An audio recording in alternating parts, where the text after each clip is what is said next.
여러분, 오늘 이 본문 말씀은 바로 사도 바울이 이 디모데를 다음 세대의 귀한 지도자로 세웠을 뿐 아니라 이 디모데를 통해서 또 다른 다음 세대의 그 사역이 계속 아름답게 세워지기를 원하는 것입니다.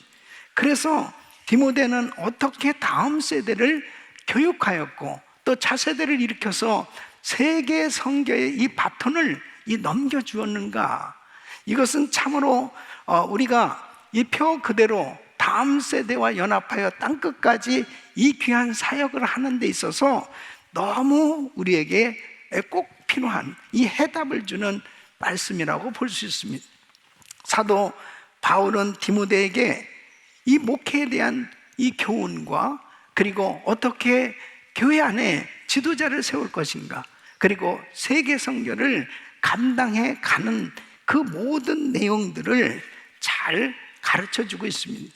그래서 오늘 이 디모데 후서 특별히 2장에서 보면은 이 유언적인 내용이라고도 볼 수 있는데요, 다음 세대를 믿고 맡길 수 있는 그런 이 지도자들을 세워가야 될 것을 말씀하면서 어떤 사람들을 믿고 맡길 수 있는 다음 세대 지도자로 세울 것인가, 그것은 충성된 자를 세우라고 교훈하고 있습니다. 여러분, 이 충성된 자들로 세워진다라고 하는 것은 구체적으로 어떤 사람이 정말 충성된 사람인가, 하나님께서 이 충성된 사람을 통해서 바로 땅끝까지 이 다음 세대와 연합해서 이 세계 선교를 감당하도록 하나님께서 그렇게 은혜를 주시겠다고 말씀하시는 것이죠. 누가 땅끝까지 이르러 복음을 전할 수 있는 이 충성된 사람인가? 오늘 이 말씀을 통해서 우리 성도님들 한 분 한 분이 바로 충성된 사람들로 세워져서 바로 다음 세대, 우리 자녀들 세대도 바로 충성된 사람으로 주님의 제자로 세워서 주님 주신 이 귀한 사명을 잘 감당할 수 있기를 예수 이름으로 축원합니다. 이 충성된 사람이 누군가, 오늘 이 말씀 어떤 면에서 보면 우리가 신앙생활하면서 이 기준이라는 게 참 중요하잖아요. 그 기준을 정해놓고 내가 정말 그렇게 되어지려고 노력할 때 하나님께서 그런 은혜를 주시는 것이죠. 그래서 바울은 디모데에게 이런 충성된 사람을 선택해서 그를 가리키고 그리고 그 다음 세대를 또 준비할 수 있도록 그렇게 인도할 것을 말씀하고 있습니다.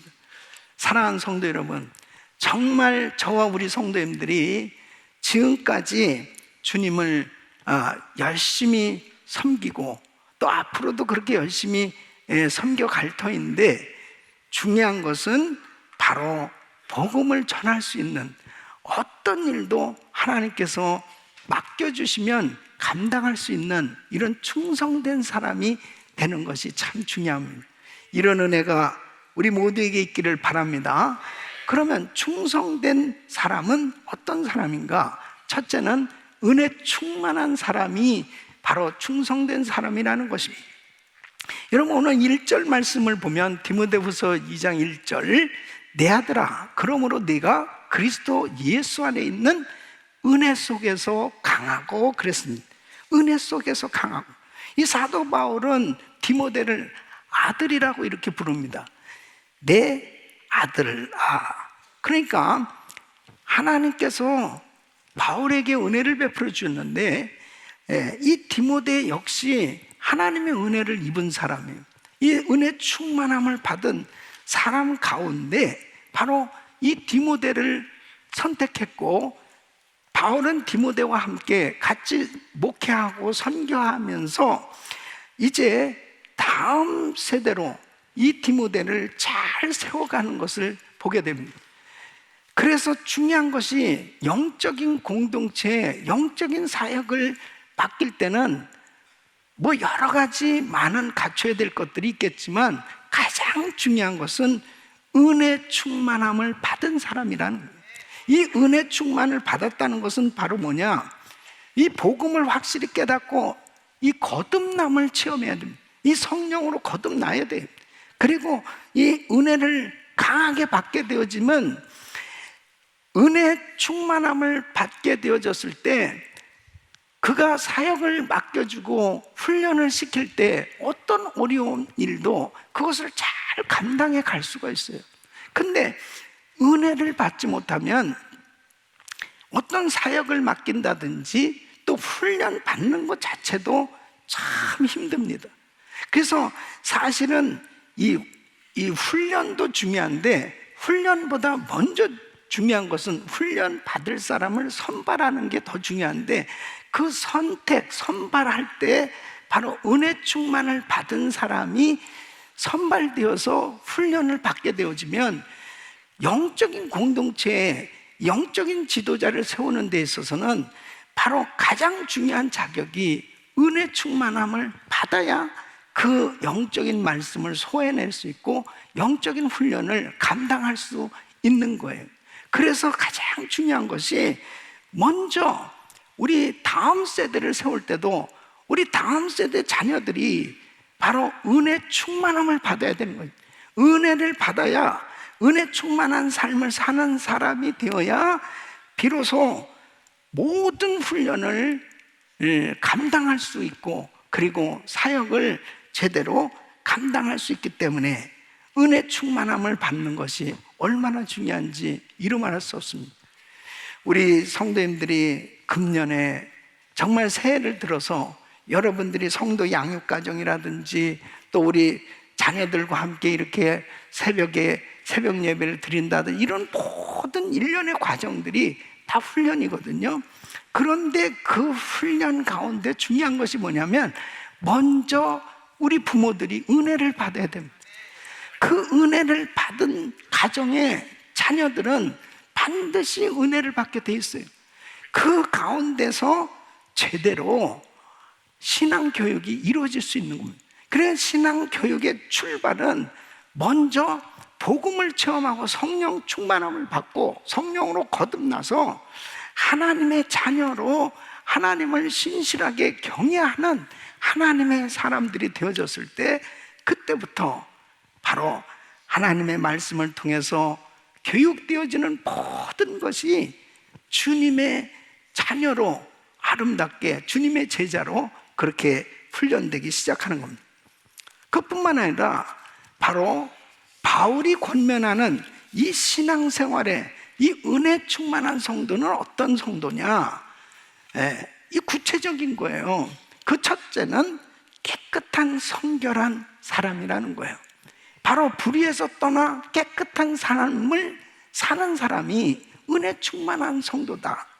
여러분, 디모데후서 2장 19절로 21절 말씀 보면, 그러나 하나님의 견고한 터는 섰으니 인침이 있어 일렀으되 주께서 자기 백성을 아신다며 또 주의 이름을 부른 자마다 불의에서 떠날지어다 하였느니, 큰 집에는 금과 은의 그릇이 있을 뿐 아니요 나무와 질그릇도 있어 귀 쓰는 것도 있고 천이 쓰는 것도 있나니, 그러므로 누구든지 이런 것에서 자기를 깨끗하게 하면 귀 쓰는 그릇이 되어 거룩하고 주인의 쓰심에 합당하며 모든 선한 일에 예비함이 되리라.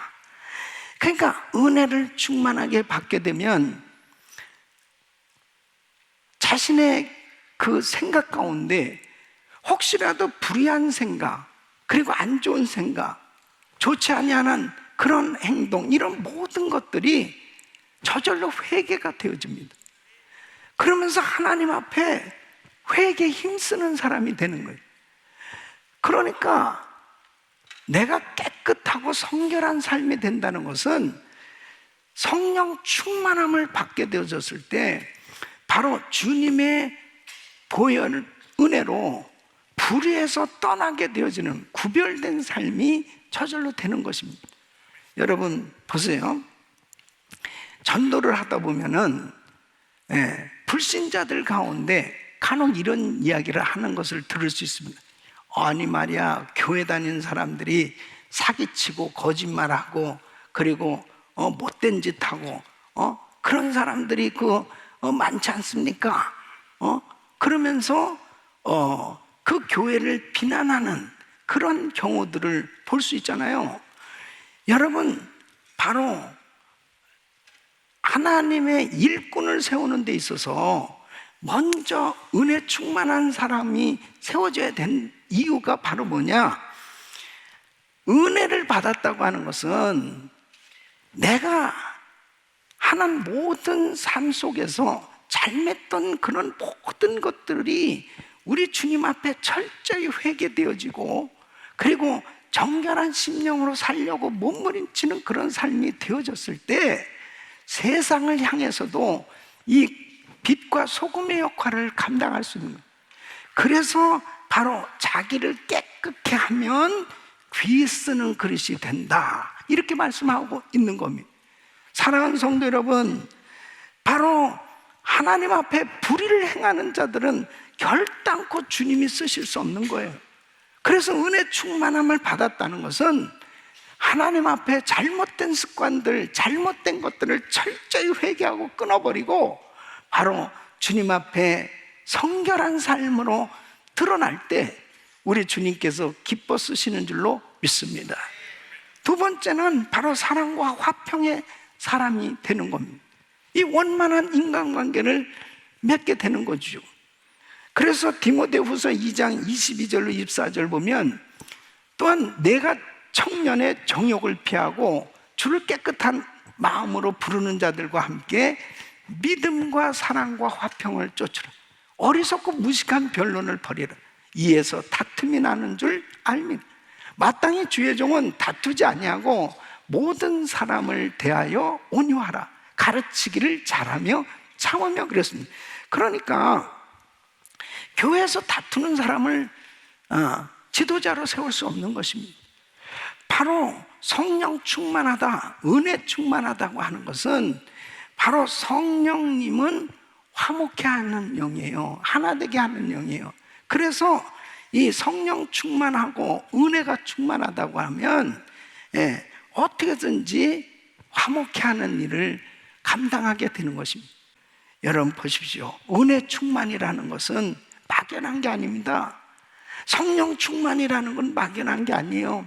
하나님의 영으로 충만하면 저절로 화목케 하려고 하고, 어떻게 되면 하나 되려고 하고, 그리고 원만한 관계를 이루는 그러한 사역이 이루어지는 것입니다. 그러므로 우리 성도님들은 정말 성령 충만함으로 정결하고 화평의 사람들로 세워질 수 있기를 예수 이름으로 축원합니다. 이런 사람들이 지도자로 세워졌을 때 그 공동체는 화평을 누릴 수 있는 것입니다. 그래서 디모데전서 3장에는 이 집사의 조건은 은혜 충만한 사람이어야 한다는 것을 구체적으로 이렇게 조건을 말하고 있습니다.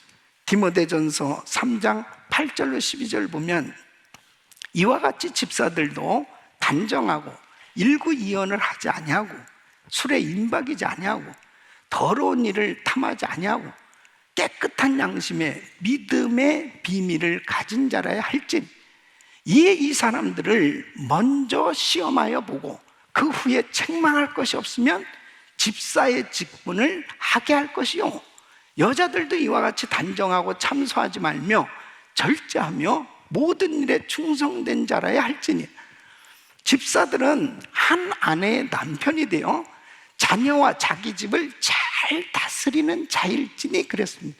그래서 먼저 이런 일을 하게 한 후에 잘하면 그 직분을 맡겨라. 무슨 말씀이냐면, 은혜를 확실히 체험했다, 은혜를 충만했다 그러면 증명되는 삶이 그대로 나타나게 된다는 거죠. 가정에서 그렇고 직장에서 그렇고 교회에서도 그렇고 은혜 충만하다면 그런 삶으로 나타나게 된다는 것입니다. 그러니까 은혜 충만이라는 것은 그냥 피상적인 게 아니에요. 바로 은혜를 충만하게 받게 되어졌을 때 참으로 삶 속에 빛과 소금의 역할을 감당하는 이런 아름다운 삶으로 드러나게 되는 줄로 믿습니다.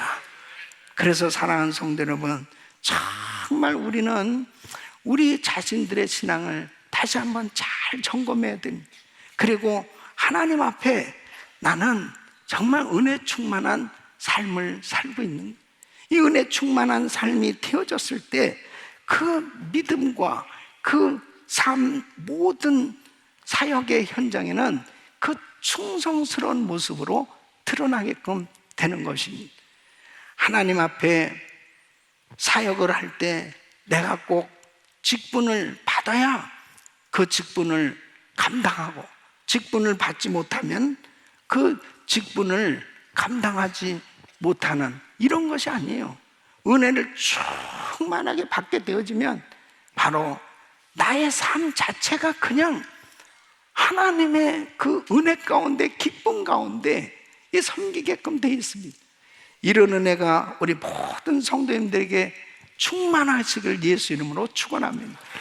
두 번째는 바로 주를 위해서 고난도 기쁘게 받는 사람입니다. 그래서 3절 말씀을 보면은 내가 그리스도 예수의 좋은 군사로 나와 함께 고난을 받을지니 그랬습니다. 이 사도 바울은 이 크리스찬의 삶은 전쟁으로 그렇게 비유해서 표현하고 있어요. 이 성도들은 복음을 위해서 싸우는 이런 군사다라고 그렇게 표현을 합니다. 그래서 디모데에게 너는 좋은 그리스도의 그런 군사가 되어야 한다, 이렇게 말씀을 하면서 바로 다음 세대도 역시 그리스도의 좋은 군사를 그렇게 세우도록 그렇게 가르치고 훈련시킬 것을 말씀하고 있습니다. 사도 바울에게 얼마나 엄청난 영적 전투가 있었습니까? 그런데 그 바울과 함께 같이 디모데가 사역을 할 때 뭐 이루 말할 수 없는 고난이 있었죠. 그런 엄청난 시험이 있었습니다. 그런 가운데 사실 이미 디모데는 영적으로 보면 참 충성스러운 그런 좋은 군사였습니다. 세상에 영혼을 두고 치열한 영적 전투를 벌이는 그런 선교 현장, 목회 현장은 참 엄청난 그런 시험이 있는 그런 환경이죠. 그 가운데서 주님을 기쁘시게 하는 좋은 군사는 어떤 군사냐? 바로 헌신된 군사라는 거죠. 그래서 4절 말씀을 보면 군사로 다니는 자는 자기 생활에 얽매이는 자가 하나도 없나니 이는 군사로 모집한 자를 기쁘게 하려 함이라.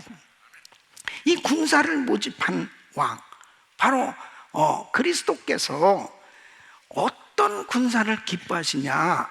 바로 헌신된 군사가 되어야 한다는 것입니다. 바로 주를 위해서 헌신된 그 영적 군사를 통해서 주님께서 놀라운 일들을 맡겨주시고 그 일들을 통해서 풍성한 열매가 맺어지도록 그렇게 역사해 주신다는 것.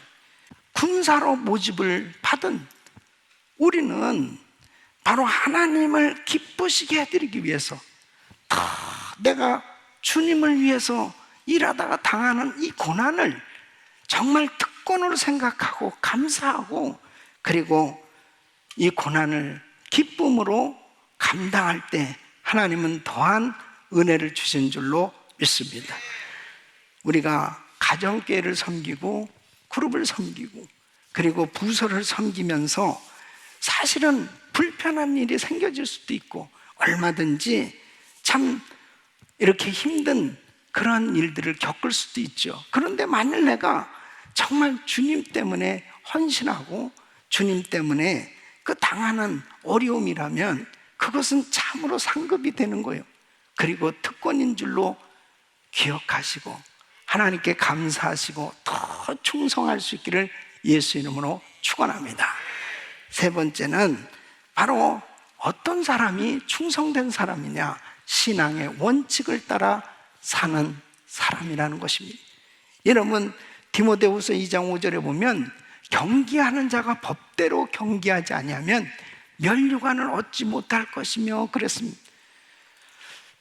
이제 바울은 디모데에게 자, 하늘의 면류관을 받는 사역자가 되려면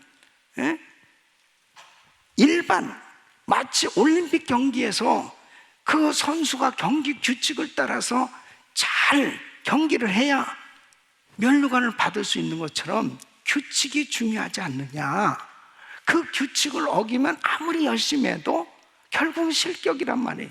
그러면 신앙생활도 역시 마찬가지로 우리가 열심히 해도 하나님의 말씀대로 열심히 해야, 바로 그 말씀대로 열심히 헌신해야 그 열심이 상급이 되고 축복이 되지, 그 신앙의 원칙을 벗어나 버리면 결국은 주님이 기뻐할 수가 없다는 거죠.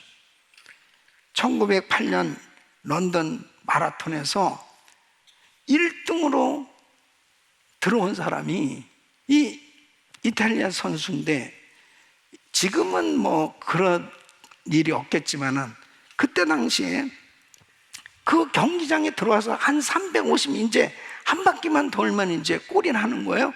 그런데 거꾸로 도는 거예요. 거꾸로 돌았으니 어떻게 됐습니까? 실격할 수밖에 없는. 그 다음 선수가 그냥 저절로 우승을 하게 됩니다. 우리가 신앙생활하면서 꼭 그렇습니다. 정말 나는 하나님의 말씀대로 하고 있는가? 하나님의 말씀대로 할 수 있기 위해서는 때로는 선수들이 절제하지 않으면 안 되는 겁니다. 그 올림픽 경기가 치러지기 위해서 자, 앞으로 4년 후다 그러면은 선수들이 그때부터 절제하기 시작하는 겁니다. 이 개체량을 통과해야 정말 그 우선 경기를 할 수 있잖아요. 그러니까 몸무게부터 이게 그냥 막 불어나면 안 되니까 먹는 것부터 시작해서 모든 것을 다 절제하기 시작합니다. 왜 그래요? 그게 법이니까 그 규칙대로 하려고. 우리 크리스찬들은 이래요. 내 멋대로 살 수 없는 거예요. 하나님의 말씀대로 살려고 몸부림치다 보니까 때로는 내가 크리스찬으로서, 내가 직분자로서 덕을 세우기 위해서 때로는 절제해야 되는 거예요. 말 한마디라도, 행동 한 가지라도 이것이 은혜가 되기 위해서는 때로는 내가 하나님이 기뻐하시는 그러한 말씀의 순종이 이루어지기 위해서 절제해야만 되는 그런 선수 생활이 돼야 되는 거죠. 그래서 고린도전서 9장 27절에 바울은 이렇게 말합니다. 내가 내 몸을 쳐 복종하게 하면 내가 남에게 전판 후에 자기가 도리어 버림이 될까 두려워함이로다. 그래서 나는 때마다 죽노라 이렇게 고백하지 않습니까? 바울은 경기 규칙대로 하지 않고 편법과 불법을 따라 사는 이런 사역자가 되어서는 안 됩니다. 그러니까 하나님 앞에 자기를 쳐서 주님 앞에 복종시키다. 우리 하나님 앞에 때로는 정말 말씀대로 살지 못한 것 때문에 회개하고 안타까워하면서 주님 앞에 철저히 자기를 드릴 수 있다면 하나님이 참으로 기뻐하시는 성숙한 크리스찬으로 그렇게 아름답게 세워질 줄로 믿습니다. 그러니까 여러분, 육체가 건강할 때나 육체가 병들었을 때나 내가 부유할 때나 가난할 때나 변함없어야 되는 것은 주님을 사랑하는 겁니다, 여러분. 주님을 사랑하고 주님을 믿는 믿음은 변함이 없어야 되는 거예요. 그렇게 신앙의 원칙을 따라 한결같이 하나님 말씀대로 살려고 애를 쓸 때 하나님께서 붙들어 주시고 그리고 은혜를 주신 줄로 믿습니다. 우리 사랑하는 성도 여러분, 세상이 어떻게 변하고 달라진다 하더라도, 사람들이 어떻게 변하고 달라진다 하더라도 우리들의 중심은, 주님을 사랑하는 마음은 변함없이 한결같이 주님을 섬길 수 있기를 예수 이름으로 축원합니다. 그 사람이 바로 충성된 사람이, 그런 사람을 세우라는 거예요. 네 번째는 바로 자신의 필요를 주님께 의탁하는 사람이 충성된 사람이라는 것입니다. 6절 말씀을 보면 수고하는 농부가 곡식을 먼저 받는 것이 마땅하네요. 곡식을 먼저 받는 것이 누가요? 수고하는 농부가. 근데 당연하죠. 수고하는 농부가 그 일한 대로 싹을 받는 것은 당연하다. 무슨 말씀이냐면 사도 바울은 원래 자비량 선교사입니다. 그래서 어려운 가운데서도 텐트를 만드는 일을 해가면서 자기의 사역비를 만들었어요. 충당했어요. 물론 또 교회들을 통해서 선교비도 받아서 사역을 했지만 사도 바울은 자비량 선교사였습니다. 그런데 바로 이 디모데는 이미 세워진 교회에 바로 파송을 받아서 사역을 감당해야 됐어요. 그러니까 좀 다른 면이 있어요. 디모데에게는 먹을 것과 있을 것을 교회들이 조달을 해줘야 될 이 책임이 있었습니다. 그러니까 때로는 사역자로서 참 힘들 수 있지 않겠어요? 그러니까 사도 바울은 디모데에게 너 절대로 사역하면서 그 물질 부분에 대해서 염려하고 걱정하지 말 것을 말하고 있는 거예요. 그러니까 교회에 대해서도 이렇게 디모데전서 5장 17절로 18절에 부탁을 합니다. 교회에 어떤 면에서 명령하는 거죠. 잘 다스리는 장로들을 배나 존경할 자로 알되 말씀과 가르침에 수고하는 이들을 더할 것이니라. 성경이 일렀을 때 곡식을 밟았다는 소의 입에 망을 씌우지 말라 하였고 또 일꾼이 그 싹을 받는 것이 마땅하다 했느니라. 그러니까 교회에서도 이렇게 하나님의 말씀을 가르치기 위해서 헌신한 이 교역자들이 있다면 그 교역자들을 생활에 불편함이 없이 잘 그렇게 책임져 줘야 될 것에 대해서 말하고 있는 것입니다. 그 교회가 그 목회자를 잘 마음껏 사역할 수 있도록 그렇게 책임져 주는 것, 이것은 굉장히 필요한 일인데 지금 디모데에게 바울이 말씀하시는 것은 자신의 필요를 주님께 의탁하는 이런 믿음을 가진 사람이 충성된 사람이라고 말씀하시는 거예요. 다시 말씀드리면 그런 것들이 필요하지만 사람을 의지하지 말고 하나님을 전적으로 의지해서 하나님께서 공급해 주시는 은혜로 사역을 해야 될 것을 말씀하고 있습니다. 그것이 사실 사도 바울이 그렇게 살았던 거예요. 이 페이스 미션입니다. 전적으로 주님을 의지하니까 하나님께서 공급해 주시는 놀라운 역사가 일어나는 것을 경험했다는 거예요. 그래서 주의 종이 이 물질 부분을 이 유혹을, 시험을 통과하고 나가면 반드시 사역에 부흥이 임하게 되는 것입니다. 우리 귀한 성도님들, 은혜 충만한 사람들 되시기를 축원합니다. 하나님 앞에 주님을 위해서 당하는 고난을 기뻐하고 원칙대로 살려고, 하나님 말씀대로 살려고 몸부림치고 사는 삶은 좁은 길인 것 같지만 주님을 의지하고 자신의 필요를 주님께 의탁하고 나갈 때 하나님께서 필요한 거 다 채워주시고 하나님은 살아계시다고 주님께 영광 돌리는 그런 아름다운 삶의 간증이 있는 그런 충성된 삶의 놀라운 열매가 맺어질 줄로 믿습니다. 이런 은혜가 여러분 모두에게, 자녀들에게 임하기를 예수 이름으로 축원합니다.